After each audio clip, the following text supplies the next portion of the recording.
Our next reader is Qais Ghanem, who's going to read 2 to 3 pages of thrilling dialogue between 2 characters.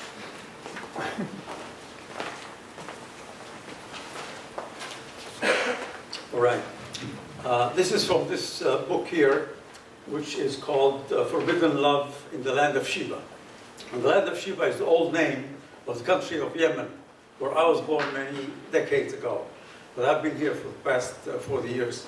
So the story is about a rape and murder of 2 female medical students in a very corrupt legal system in that country. And as a result of that, there is a morgue attendant who has been framed for this crime. And this is a conversation between the police captain who framed him or helped to frame him and this man who's sitting in the cell in prison. So he says, "How do you find this place, Osman?" That's the accused. "How do you think I find it? What do you want?" "I don't want anything from you, but I have good news for you." "If I do what? Why am I here? If I'm accused, I can be convicted in court. If I'm guilty, I should be executed." "You are guilty. We both know that. So justice will be done. But of course, you can make it easy on yourself and have the sentence commuted to a term in prison. Then you might be able to be released for good behavior, and you can see your wife and children." "How old are they now?" 6 and 4.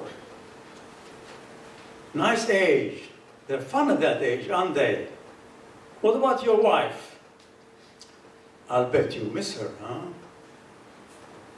Osman did not answer.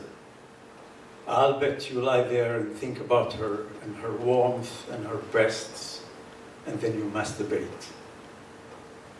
Osman gave him a contemptuous look. "When you're released, you'll be able to do all that stuff with her. Meantime, she might find another man to keep her warm at night." Osman tried to lift his arm to hit Tahan, but could not find the strength.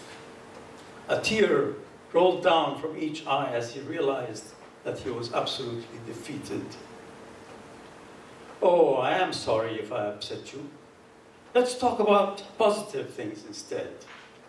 We in security gain nothing by having you executed. Your family will suffer enormously if you are. Your 6-year-old daughter may be selling her body before she's 10 or 12.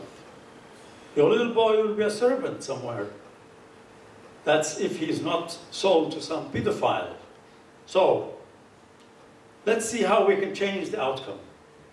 Are you with me so far? What do I have to do?" "Very simple.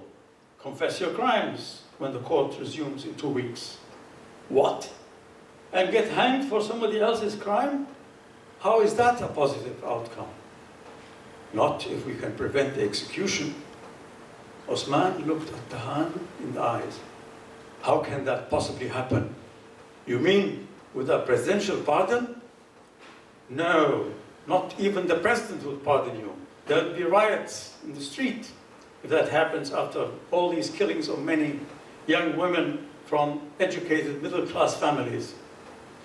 But what if we can stage a false execution?"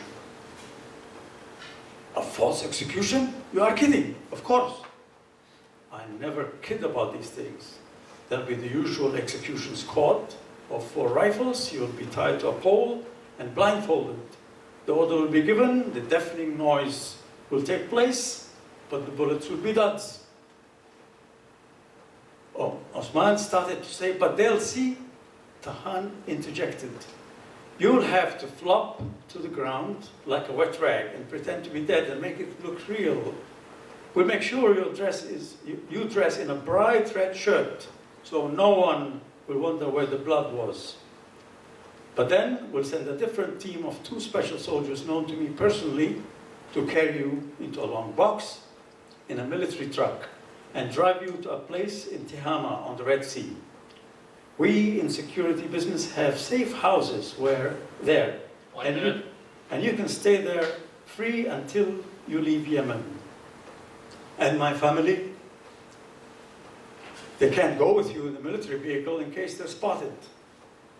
But we'll send them in a car to the same address in Tihama. By the time you get there, they'll be waiting for you.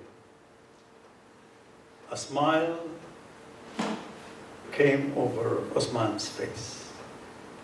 Thank you.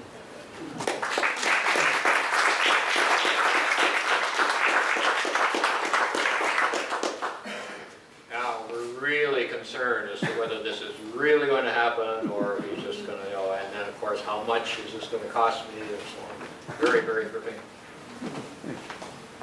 Cost you $12 to find out.